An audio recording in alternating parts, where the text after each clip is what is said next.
bienvenue sur le podcast de la fille qui parle beaucoup. Hey, on est vendredi, c'est la fin de la semaine. Bon, en tout cas à Paris il fait un peu gris, hier il faisait super beau. Il fait un peu gris, bon, tant pis, mais c'est le printemps, c'est le printemps. Et qui dit printemps dit nouvelles dents. Ceux qui ont un peu suivi mes aventures, j'avais une carie, oui, j'ai une carie à 37 ans, ma première carie de toute ma vie. Ça fait trop mal. Donc du coup, j'ai pas pu parler pendant un petit moment, c'était horrible, j'avais la bouche qui penchait, tout ça, bref. Mais là, ça va mieux. J'ai ma couronne, tout va bien. Mes cheveux sont bien plaqués. Regardez, mes cheveux sont trop bien plaqués. Oui, mon maquillage est parfait, tout va bien. Les oiseaux chantent, le soleil est là, tout va bien, il fait beau. Là, on sent hein, le printemps arriver, on est trop content. On est trop content. Là, c'est fin de semaine, on se détend. Là, on se détend. Et du coup, on va parler d'un petit sujet détente, comme d'habitude. On va parler du glow up. C'est ce mot qui revient assez souvent avec l'arrivée du printemps. Le glow up, on voit partout, hein, sur toutes les plateformes de réseaux sociaux. Vous savez, c'est ce concept qu'on nous vend qu'avec un peu de gym, des cosmétiques hors de prix et surtout une prise de conscience immédiate, ta vie peut changer et tu peux directement devenir, soudainement devenir une diva accomplie digne d'un film Netflix. Mais du coup, je me pose la question si le glow up, c'est une bénédiction ou une arnaque. On va parler sans pression, sans bullshit et surtout avec énormément de bienveillance. Donc, installe-toi, prends ton petit verre d'eau, de jus ou de cocktail. Let's go! Le glow up, à la base, c'est censé être une transformation positive. Là, tout va bien. On part d'un point A où on se dit, c'est pas ouf.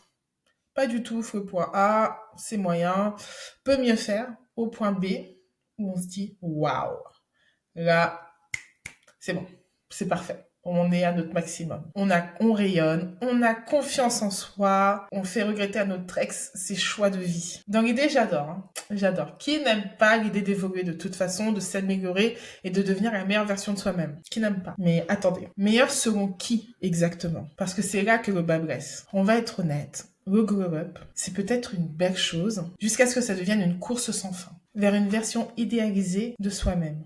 Aujourd'hui, le glow up est partout. Et souvent, il ressemble à un manuel de transformation rapide. Hein. Faites ces 5 choses et deviens la meilleure version de toi-même en 30 jours. Glow up challenge. Nouvelle coupe, nouvelle armoire, nouveau boy. Une personne t'a brisé le cœur? C'est pas grave. Transforme ton corps en revenge body. Disclaimer. Cette émission a vraiment existé. C'était sur E! Entertainment et ça s'appelait Revenge Body. On en reparlera dans un autre podcast, bien sûr.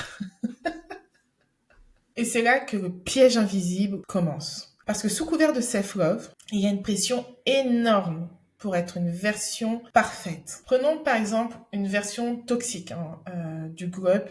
Regina George, dans le meilleur film de ma génération, Mean Girl, Lolita malgré moi. À première vue, elle incarne le glow-up total, belle, stylée et populaire. Mais la réalité, c'est qu'elle vit sous une pression énorme pour rester au sommet. Son glow-up est sa prison dorée. Et dès qu'elle perd le contrôle, tout s'effondre. Un autre exemple, on va parler de Andy dans Le Diable s'habille en Prada.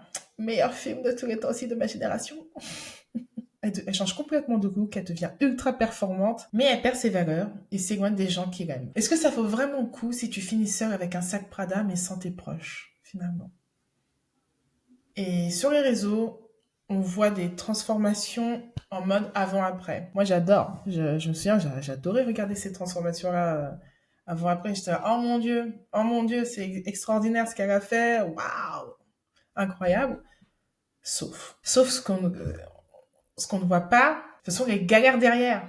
Ce sont les moments de doute, les moments où tu vas abandonner, les rechutes, le fait que personne n'a la même ligne de départ. Certains ont accès à plus de ressources que d'autres. D'autres ont beaucoup plus d'obstacles au départ. Le stress de devoir maintenir ce glow up.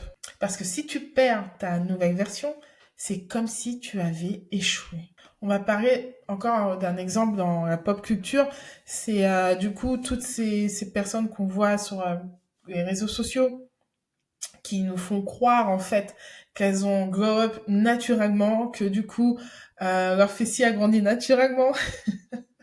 que leur poitrine a grossi naturellement, que leurs lèvres ont grossi naturellement, que leurs joues se sont creusées naturellement, que leurs yeux sont devenus des yeux de chat félins naturellement, alors que pas du tout. Et du coup, ça fait croire à des jeunes filles, des jeunes femmes, ou même des femmes, que tout était possible avec un peu de volonté et aller à la salle de sport, mais pas du tout en fait. Pas du tout. Et ces personnes-là ont dépensé des milliers de dollars, des dizaines de milliers de dollars pour arriver au corps parfait à montrer sur les réseaux sociaux. Sauf que du coup, les personnes qui voient ça, les jeunes filles qui voient ça, elles se disent, ok, mais moi, j'ai pas forcément les moyens de ces stars, je vais prendre du coup des raccourcis. Et on les voit du coup avec tous ces procès qu'on voit avec des personnes qui font des injections dans des chambres d'hôtel ou des Airbnb qui sont pas du tout homologués par l'ordre des médecins, ou ces personnes qui vont dans d'autres pays étrangers pour se faire des injections ou des opérations très très lourdes comme les BBL qui sont absolument dangereuses et qui reviennent avec des séquelles ou pire, qui ne reviennent pas du tout de leur voyage. Donc vraiment, ça c'est l'exemple parfait de la toxicité qu'a produit du coup l'effet glow up. Alors, comment ne pas tomber dans le piège? Ce qu'il faut faire, c'est ne pas confondre glow up et validation extérieure. Si ton but, c'est juste de plaire aux autres, tu vas te perdre en chemin. Respecte ton propre rythme. Tout ne doit pas changer en 3 mois, en 3 semaines. Et surtout, tout ne doit pas changer si tu ne veux pas que ça change. C'est très important. Et accepte que le glow up n'est pas linéaire. Il va y avoir des montagnes russes, il y a des moments où ce sera génial, tu vas te dire ah ouais c'est trop bien, et le lendemain tu vas te dire en fait non. Et c'est normal, c'est ok. C'est comme ça, la vie n'est pas une course linéaire. Il y a des montagnes russes, des rebondissements, mais c'est normal. Donc accroche-toi et définis ton idée du glow up. Pour certaines, c'est le mental. Pour d'autres, c'est le physique. Et pour d'autres, c'est juste apprendre à s'aimer sans artifice. Donc ce que je pense, c'est que tu ne dois rien à personne. Tu ne dois rien à personne. Si ton glow up t'amène à t'aimer davantage, à te sentir alignée avec toi-même et heureuse, alors c'est ton glow up. C'est ton vrai glow up. Mais si ça devient une course à la perfection ultime, une course qui te fatigue, qui te stresse et te fait sentir jamais assez bien, il est peut-être temps alors que tu redéfinisses ta vision du glow up. Et toi, t'en penses quoi de la pression du glow up? Est-ce que tu as déjà ressenti ce stress? Est-ce que tu t'es déjà mis la pression? Est-ce que tu as saigné la gym 6 à 7 jours par semaine en mangeant des haricots verts tous les jours avec du café pour perdre du poids? Ou est-ce que tu as dépensé énormément d'argent dans des cosmétiques qui n'allaient même pas avec ta peau? N'hésite pas à me dire en commentaire tout ce qui s'est passé, comment tu l'as ressenti, comment tu as réussi à gérer du coup cette pression du glow up. Viens me le dire du coup dans les commentaires, sur Instagram, sur TikTok. Donc n'hésite surtout pas à liker et t'abonner à la chaîne.